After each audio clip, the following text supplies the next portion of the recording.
One of the NFL's best matchups is the Miami Dolphins and the New York Jets. And last Sunday at the Meadowlands, Dolphin coach Don Shula confidently marched his troops into battle, knowing full well that he possesses a weapon that no other team can boast: quarterback Dan Marino. Marino is the reason the Dolphins are defending AFC East champions.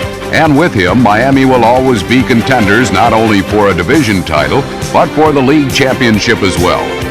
Jets quarterback Ken O'Brien is coming off a 1985 season in which he led the NFL in passing. And his rapid climb to the top has New York hoping that, like Marino, O'Brien can be their ticket to the Super Bowl.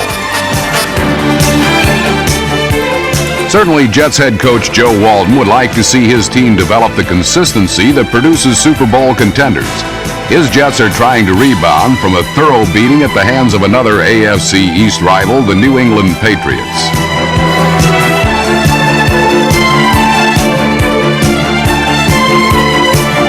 But on this Sunday, Walton must find a way to handle the explosive Dan Marino. Perhaps the best way is simply to match him pass for pass, touchdown for touchdown. Get set for offense, and then more offense. It's the New York Jets hosting the Miami Dolphins on the NFL Game of the Week.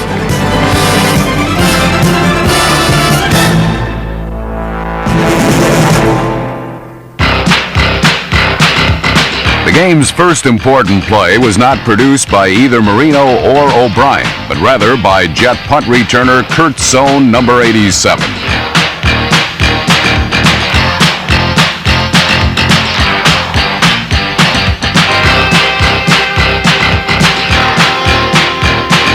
Sohn's slashing 27-yard return set the stage for the initial score of the contest, a 32-yard field goal by New York place kicker Pat Leahy.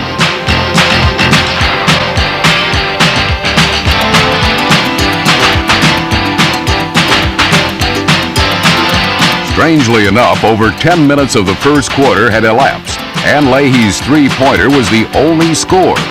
In a game that featured two of the NFL's finest quarterbacks, more was expected, and it didn't take long for more to take place.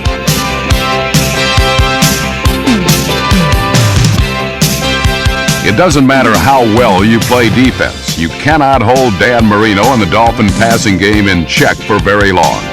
Following the field goal, number 13 attacked New York's injury-riddled secondary, throwing sideline strikes to Mark Duper, number 85.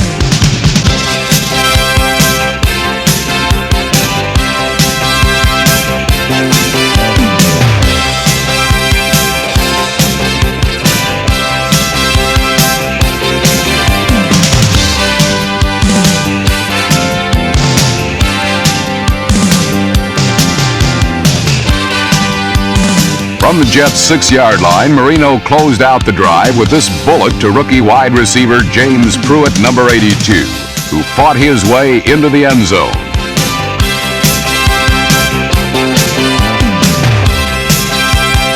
Pruitt's first receiving touchdown in the NFL gave Miami a 7-3 lead, and would stay that way through the end of the first quarter.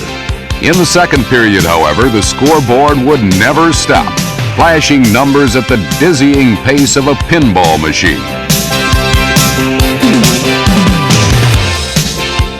The Jets had the first ball, and Ken O'Brien went to tight end Rocky Cleaver, number 89, who banged off Dolphin defenders on his way to a tough 21 yards.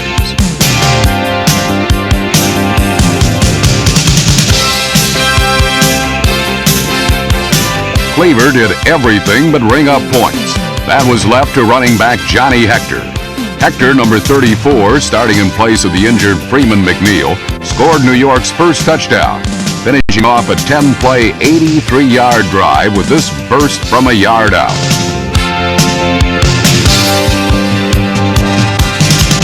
Three minutes into the second quarter, the Jets had gone ahead 10-7. The next 12 minutes of this AFC East game would produce 5 touchdowns, and in the process, the Jets would tie a team record for most points scored in a quarter. But for now, the difference was a field goal, and the New York defense prepared to contain the league's most explosive quarterback. Not only did they contain Marino, they forced him into an interception, as safety Lester Lyles, number 26, picked off this errant toss and returned it deep into Miami territory.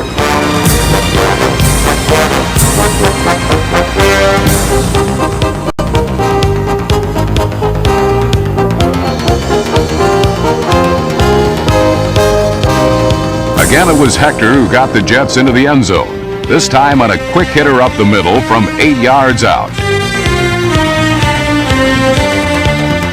Suddenly and dramatically, the Jets had pulled in front 17-7. But at this point in this game, the score was nothing more than a formality.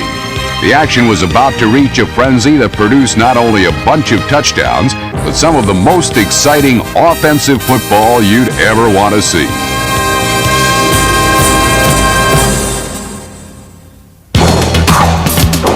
When it comes to offensive football, the Miami Dolphins take a backseat to no one. The reason is an offensive line without equal when it comes to pass protection. And of course, Dan Marino. Marino has the quickest and deadliest release in the game, and he flashed his lethal wing following New York's second touchdown.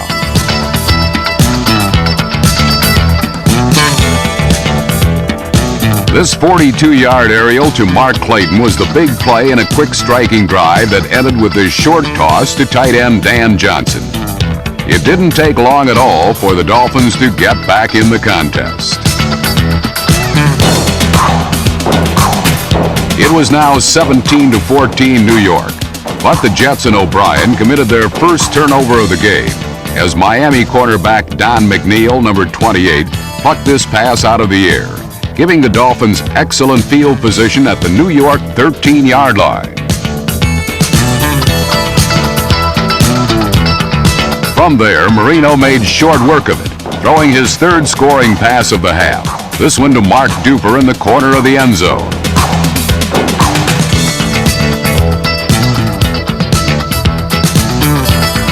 With 5 minutes remaining until halftime, the Dolphins now led 21-17. It was rather clear at this point that the Jets' defense would not be able to control Marino. The question then was, can the Dolphin defense, shell-shocked on opening day by a Chargers attack that scored 50 points against them, somehow manage to hold New York's powerful offense under wraps? The answer would be no, and two of the main reasons were O'Brien and wide receiver Wesley Walker, number 85. On an important 3rd and 14 situation with just over 3 minutes remaining in the second quarter, Walker left the Dolphins secondary gasping for air as he sprinted into a different time zone with a 65-yard score.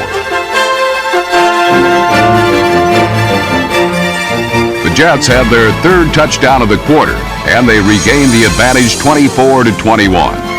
The Jets would get another opportunity to score late in the half on a freak play that resulted in a fumble and a New York recovery. On this Dave Jennings punt, Miami rookies James Pruitt and Raina Thompson collided, with the ball hitting Thompson and bouncing into the hands of Jets special teamer Matt Monger, number 58.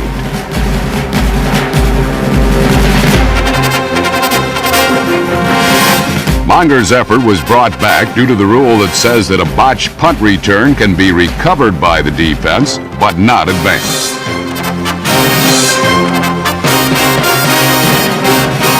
It didn't matter, however. On the next play, with the ball at midfield, O'Brien and Walker again teamed up for the quick strike and the quick six.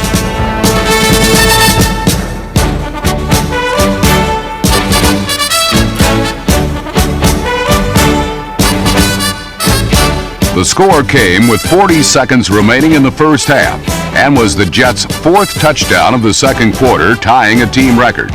The Jets and Dolphins had combined for 6 touchdowns in the period, and the entire half saw O'Brien and Marino total nearly 500 yards passing.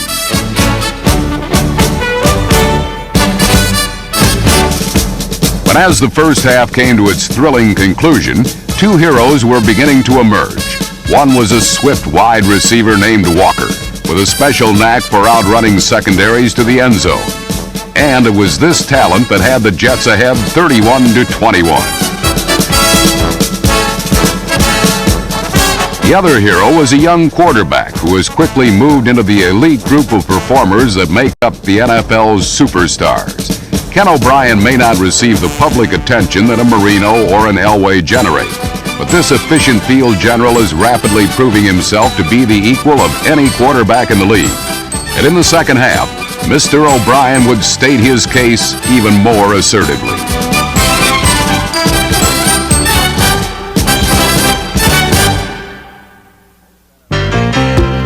Most NFL quarterbacks would have been thrilled with the numbers Dan Marino had piled up the first half alone for an entire game performance. But the Miami passer never ceases to amaze, and he continued right where he left off as the second half began.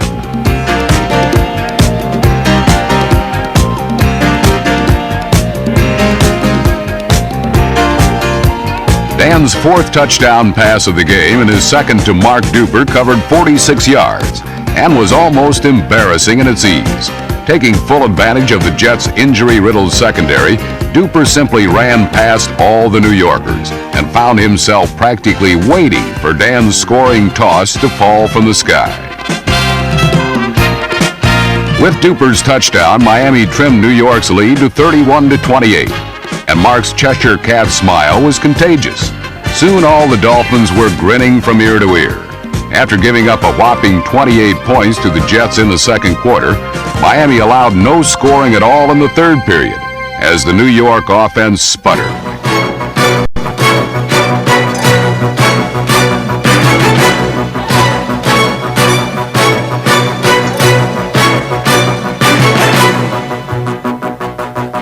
Getting a handle on the ball proved to be a recurring problem for the Jets. And when the Dolphins sacked O'Brien, then recovered his fumble, Miami was poised to strike again. Number 99, George Little, alertly gobbled up the miscue. And then for one of the few times in the game, Miami successfully ran the ball, with number 22, Tony Nathan, picking up big yardage.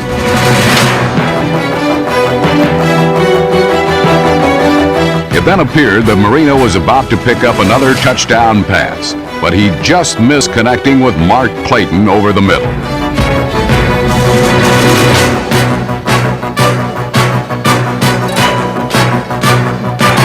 The Dolphins settled for 3, and kicker Fuad Reves came through, connecting from 44 yards out. Miami had now completely erased New York's halftime lead, and soon the Dolphins would reclaim that lead for themselves. Once again, the Jets helped Miami's cause with another fumble. This time it was running back Dennis Blygen, number 23, who lost the handle. Linebacker Mark Brown recovered at the New York 25, and Marino was off and winging again.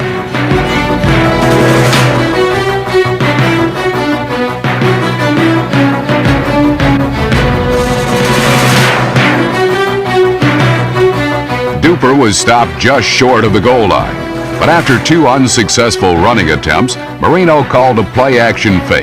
The Jets bit, and the result was touchdown pass number 5 and a new Dolphin lead. Tight end Bruce Hardy hauled in Dan's dart, and Miami was back in control.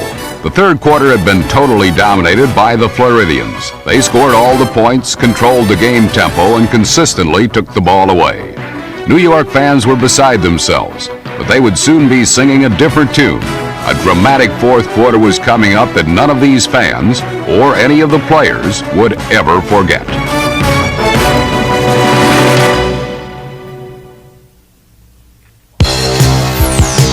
While the Jets continued to struggle in the second half, the Dolphins continued to ride the golden arm of Golden Boy Dan Marino. If Dan's Big Apple performance had been a Broadway show, it would have won him rave reviews and a lengthy and profitable run along the Great White Way. At one point, Marino faced a 3rd and 29 situation at the shadow of his own end zone, but Dan's Houdini-like escape got the Dolphins out of trouble.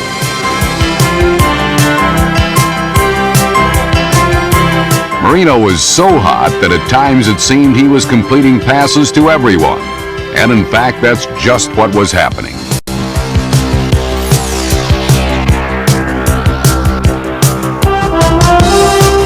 Unfortunately for Marino, this pass didn't count. But the bullets that Ken O'Brien was firing in the fourth quarter certainly did. The Jet quarterback was showing decisively that Marino wasn't the only good passer to be playing in this game.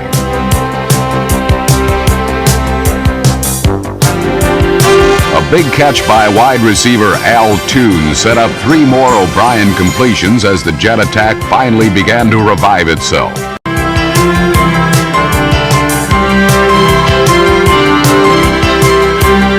Inside the 10, running back Dennis Blygen atoned for his earlier fumble, and suddenly the game was tied again.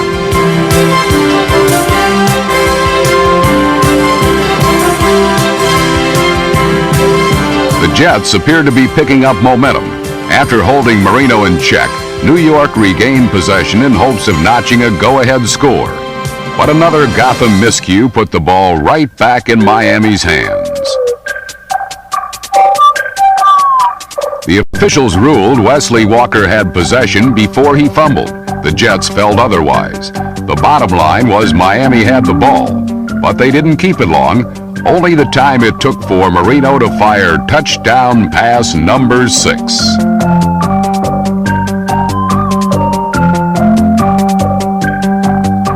With Mark Clayton's diving grab, the Dolphins took the lead with only 3 minutes to play. And then the beleaguered Miami defense held the Jets in their next possession. Now with time running out, Miami could wrap up the game if they could accumulate even 1 first down. But this time Marino was not going to do it. On a day when Dan had 30 completions for almost 450 yards and 6 touchdowns, the Dolphin quarterback could not extract the last 10 yards that would have finished off the Jets. In fact, Miami nearly shot itself in the foot by almost fumbling the ball back into New York's hands.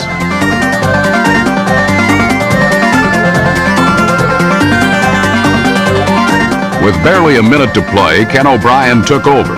And with the help of clever-handed tight end Mickey Schuler, the Jets began an incredible march to the end zone. After dishing off to Johnny Hector, Schuler used the threat of a similar play to freeze the Dolphin defense and get out of bounds to stop the clock.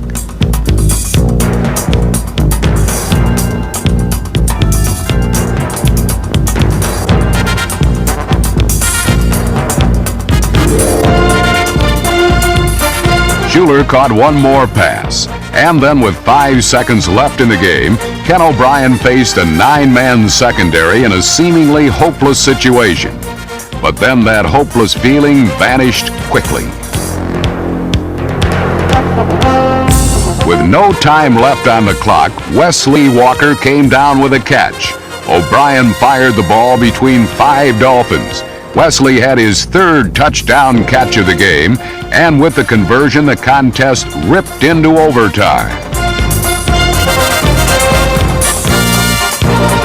For the 3rd time in his career, Walker had collected a trio of scoring grabs in a single game. But none was ever as dramatic as this. New York had come back from the dead, then added to their good fortune by winning the overtime coin toss.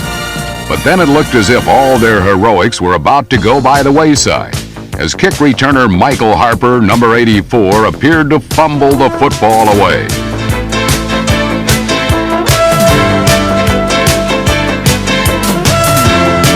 In another controversial call, the referees ruled Harper's progress had been stopped before the bobble. The relieved Jets weren't going to give anyone the chance to change their minds. On the 5th play of overtime, Ken O'Brien and Wesley Walker hooked up again for one of the most sensational conclusions of any game ever. With Walker's team record 4th touchdown reception, the Jets had pulled out one of the most zany, improbable, and utterly unbelievable comeback victories in the annals of football. It capped off a day in which the two teams combined for 884 passing yards, the most ever in NFL history. 479 of those came from Ken O'Brien, whose leadership and moxie was equally as impressive. 35 years ago at the old Polo Grounds, a baseball player named Bobby Thompson hit a home run to propel the New York Giants into the World Series, one of the most dramatic moments in sports. Many New York fans admit they witnessed Thompson's blast. Now in 1986, there's another event which can make a New Yorker boast, "I was there." It was the day Wesley Walker hit a four-bagger of his own. 4 amazing touchdown catches to beat the Miami Dolphins, give the Jets an astonishing win, shatter league and team records, and make both player and fan utter in gasping acknowledgement, "That was the greatest game I've ever seen."